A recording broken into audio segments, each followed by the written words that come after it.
عندك بتنجانة حلوة كده وحيرانة تعمليها ايه؟ طب يلا بينا نعملها مع بعض بطريقة جديدة. سامعين الصوت؟ ده برنجان. برنجان. بتنجان.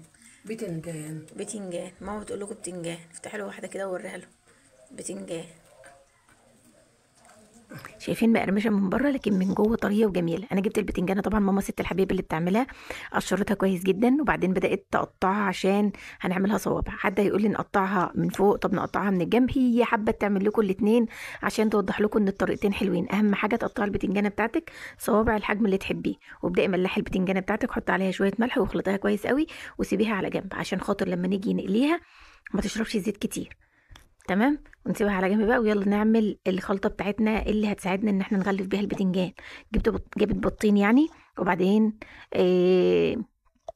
معلقتين بقى كبار من النشا، معلقتين كبار من الدقيق، وتبلي بقى التتبيله اللي تحبيها، ومعلقه صغيره من البيكنج باودر. هي دلوقتي حطت معلقتين نشا، معلقتين دقيق، شويه فلفل اسمر طبعا عشان زفرة البيت، شويه بابريكا، ولو عندك بقى بيكنج باودر حطي معلقه صغيره كده ممسوحه من البيكنج باودر، عشان ما تخليش البتاع مكتومه، يبقى حلو، ورشه ملح.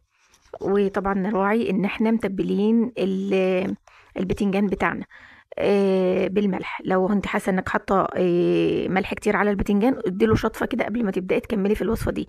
وقلبنا كويس جدا ونزلنا بشويه ميه، وقلبنا لحد ما وصلنا للقوام الحلو ده. هننزل بالقوام الحلو ده.